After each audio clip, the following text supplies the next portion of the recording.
ଆଗକୁ ଆସୁଛି ରାକ୍ଷୀ ପୂର୍ଣ୍ଣିମା ସ୍ପେଶାଲ ଆଜି ଆମେ ପ୍ରସ୍ତୁତ କରିବା ପିଠା ମିଠା ଦୁଇଟି ରେସିପିର ସ୍ୱାଦ ପାଇବେ। ଏଇ ରେସିପିରେ ଖାଇବାକୁ ଭାରି ସ୍ୱାଦିଆ ଲାଗିବ। ତ ଫୁଲ୍ ଭିଡ଼ିଓକୁ ୱାଚ୍ କରନ୍ତୁ, କେମିତି କ'ଣ ବଞ୍ଚି ଜାଣିପାରିବେ, ଇଜିଲି ପ୍ରସ୍ତୁତ କରିପାରିବେ। ତ ପ୍ରଥମେ ଚାଲନ୍ତୁ ଆମେ ଚିନି ଶିରା ପ୍ରସ୍ତୁତ କରିଦେବା। ତ ଚିନି ଶିରା ଆପଣମାନେ ଯେତିକି ବନେଇବାକୁ ଚାହିଁବେ ସେ ଅନୁସାରେ ଏଠି ବନେଇ ପାରିବେ। ଯଦି ମିଠାର ସ୍ୱାଦ ଖାଇବାକୁ ଚାହୁଁଛନ୍ତି ତାହେଲେ ଅଧିକା ଟିକେ ଚିନି ଶିରା ଏଡ଼୍ କରିବେ।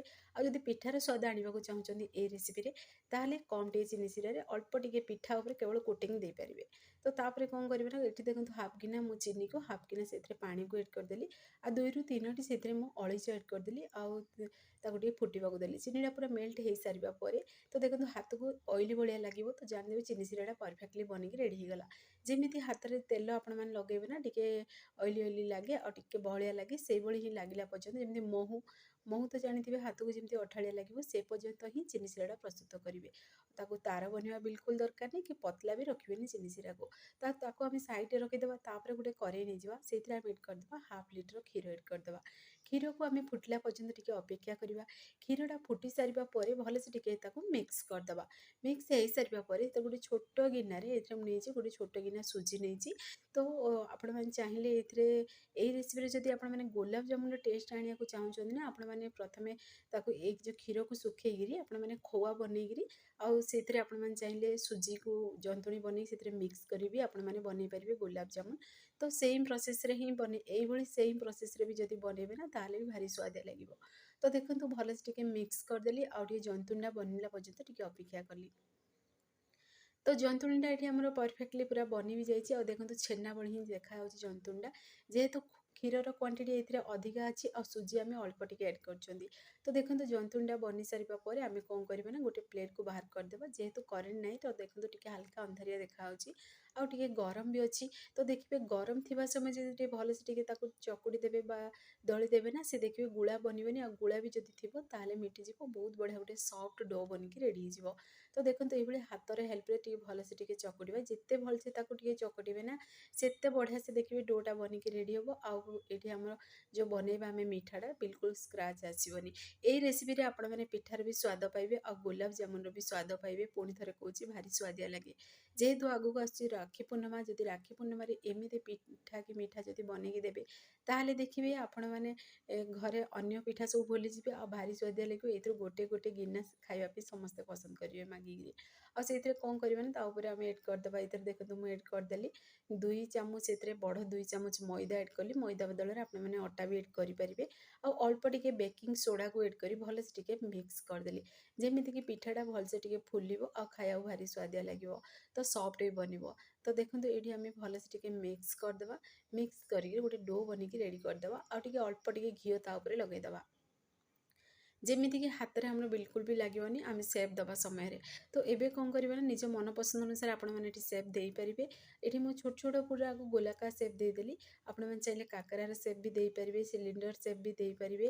ଆଉ ଚାହିଁଲେ ଆପଣମାନେ ଛୋଟ ବଡ଼ ଆପଣମାନେ ଗୋଲାପ ଜାମୁନର ଯଦି ଆପଣମାନେ ସ୍ୱାଦ ଆଣିବାକୁ ଚାହୁଁଛନ୍ତି ତାହେଲେ ଆଉ ଟିକେ ଛୋଟ ବଡ଼ ବି ଆପଣମାନେ ଏଠି ସେପ୍ ଦେଇପାରିବେ। ଏଇ ରେସିପିଟାକୁ ଆପଣମାନେ ଏଠି ପିଠା ବୋଲି ବି କହିପାରିବେ ଆଉ ଆପଣମାନେ ଚାହିଁଲେ ଆକୁ ମିନି ଗୋଲାପ ଜାମୁନ ବୋଲି ବି କହିପାରିବେ। ତ ଖାଇବା ପାଇଁ ଭାରି ସ୍ୱାଦିଆ ଲାଗିବ। ତ ଦେଖନ୍ତୁ ଆକୁ ମୁଁ ଏଇଭଳି ଛୋଟ ଛୋଟ ପୁରା ସେଥିରୁ ଅଳ୍ପ ଅଳ୍ପ ପୋର୍ସନ୍ ନେଇକି ତାକୁ ଗୋଲାକାର ସେପ୍ ଏଠି ଦେଇଦେଲି। ଆଉ କେତେ ସାରା ପୁରା ବନିକି ରେଡ଼ି ହେଇଛି। ଦେଖନ୍ତୁ ଗୋଟେ ଛୋଟ ଗିନା ଆମେ ସୁଜି ଆଉ 2 ଚାମଚ ସେଥିରେ ମଇଦା ଏଡ଼୍ କରିଥିଲେ, କେତେ ସାରା ବନିକି ରେଡ଼ି ହେଇଛି। ତ ଏଇଭଳି ବନି ସାରିବା ପରେ ବା ବନେଇ ସାରିବା ପରେ ଆମେ ବି ସାଇଡ଼ରେ ରଖିଦେବା। ତାପରେ ଗୋଟେ କରେଇରେ କିଛି ତେଲ ନେବା। ତେଲ ବଦଳରେ ଆପଣମାନେ ଏଠି ଘିଅ ବି ନେଇପାରିବେ। ତେଲଟା ଟିକେ ହାଲକା ଉଷୁମ ଥିବ ନା, ସେଇଥିରେ ଆମେ ଏଡ଼୍ କରିଦେବା ଗୋଟେ ଗୋଟେ ବଲ୍ସକୁ। ତ ପ୍ରଥମରୁ ଉଷୁମରେ ହିଁ 2ରୁ 3 ମିନିଟ୍ ପର୍ଯ୍ୟନ୍ତ ତାକୁ ଟିକେ ବନିବାକୁ ଦେବେ। ତାପରେ କ'ଣ କରିବେ ନା, ଟିକେ ଆକୁ ମିଡ଼ିୟମ୍ ଫ୍ଲେମ୍ରେ ରଖି ଟିକେ ଫ୍ରାଏ କରିବେ। ଯେହେତୁ ସୁଜିଟା ଆଉ ସିଝେଇବା ଦରକାର ନାହିଁ, କେବଳ ଯେମିତି କଲର୍ ଆସିବ ବଢ଼ିଆ ସେ ଯେମିତି ଫ୍ରାଏ ହେଇଯିବ। ଆଉ ଦେଖନ୍ତୁ ଏଥିରେ ପ୍ରଥମରୁ ହିଁ ସେଥିରେ ବିଲକୁଲ ଚାମଚ ବି ମାରିବେନି କି ବେଲା ବି ମାରିବେନି ବା ଡଙ୍କି ବି। ଏଇଭଳି ପ୍ରୋସେସ୍ରେ ଟିକେ ବନି ସାରିବା ପରେ ଆପଣମାନେ ଦେଖିକି ଜାଣିପାରୁଥିବେ ଏଠି ଯେହେତୁ ବେକିଂ ସୋଡ଼ା ଏଡ଼୍ କରିଥିଲେ ଟିକେ ଟିକେ ବଡ଼ ବଡ଼ ସାଇଜ୍ ଆମର ବନିକି ରେଡ଼ି ହେଇସାରିଛି। ଆଉ ଆପଣମାନେ ଯେକୌଣସି ବି ବେଲା କି ଏଠି ପିଥିବାତିଆ ହେଉ କି ବେଲା ହେଉ କି ଚାମଚ ନେଉଛନ୍ତି, ତାର ବ୍ୟାକ୍ ସାଇଡ଼୍ ପାର୍ଟସରେ ଏଭଳି ଗୋଲ ଗୋଲ ଘୁମେଇ ଘୁମେଇ ତାକୁ ବନେଇକି ରେଡ଼ି କରିବେ। ତ ଦେଖିବେ ବିଲକୁଲ ବି ଭାଙ୍ଗିବନି, ବଢ଼ିଆ ସେ ବନିକି ରେଡ଼ି ହେବ। ତ तो देखंतु बनी सारिबा परे गोटे आमे स्ट्रेनर नवा सेइथरे आमे एड करदेबा तो बळका तेल गुडाक बाहरी जिवो आको आमे कोन करबा ना एभली प्रोसेस रे आमे बने सेइथरे आमे एड करदेबा एड करिके तेल आरो टिके छाणी होला पर्यंत टिके अपेक्षा करबा नले तेल तेल लागिवो चिनी सिरा रे एड कला माने तो खाइबा को एते स्वादिया लागिवोनी सेति मु देखंतु स्ट्रेनर रे रखि देली तेल सब बाहरी जिबा परे ताऊ कोन करबा आमे जो गरम गरम चिनी सिराटा बनेकी रखिथिले ना तो एबे ठंडा हो जाइए टिके हल्का उषुम करदेवे चिनी सिराटा को आ सेथिरे जदि एड करदेवे जदि आपण माने पिठार स्वाद आनिबा को चाहुचंदी बिना चिनी सिरा रे एड करिवे आपण माने खाई परिबे आ केवल जेतेबेले आपण माने जदि चिनी सिरा को टिके एब्जॉर्ब होबाउ देबे तो देखिए माने देखिए अधिक जदि चिनी सिरा को से एब्जॉर्ब करदेबो मिठाटा ताले गुलाब जामुन बनि जिवो तो आपण माने केवल चिनी सिरा कोटिंग देबी आको खाई परिबे बहुत बढ़िया लगे खाइबा पई तो एमितिरे तो मु बनु बनु ही मो पुओ माने चिनी सिरा रे कोन एड करबी पिठा भली से माने खाई गई गले तो मु अल्प टिके ही आपण मानकु शेयर कली जेथरे एड करी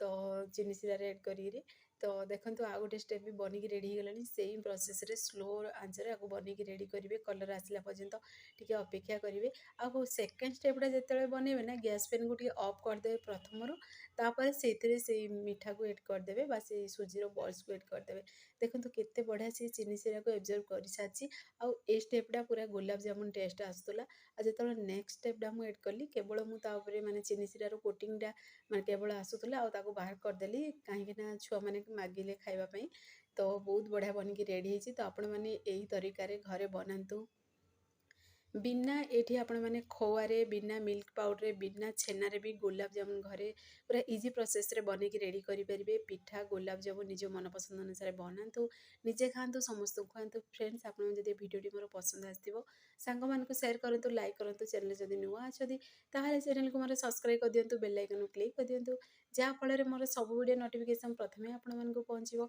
मु एमती इजी इजी वीडियो नै आसीबी आपण माने देखिरि घरे आको निहाती ट्राई करंतु आ जदि फेसबुक पेज देखुछथि ताहाले फेसबुक पेज मोर फॉलो करंतु इंस्टाग्राम रे देखुतले फॉलो करबा को जमारे भूलंतुनी तो आपण माने भी घरे आको ट्राई करंतु आपण माने को अनुभूति मो सहित शेयर करंतु तो से पर्यंत रहुची पुणी एक नुआ रेसिपी नहीं आसीबी सुपर टेस्टी रेसिपी हमर बनिकी रेडी साची आपण माने घरे आको ट्राई करिवे आपण माने को अनुभूति मो सहित शेयर करंतु तो से पर्यंत रहुची पुणी एक नुआ रेसिपी नहीं आसीबी नमस्कार जय जगन्नाथ।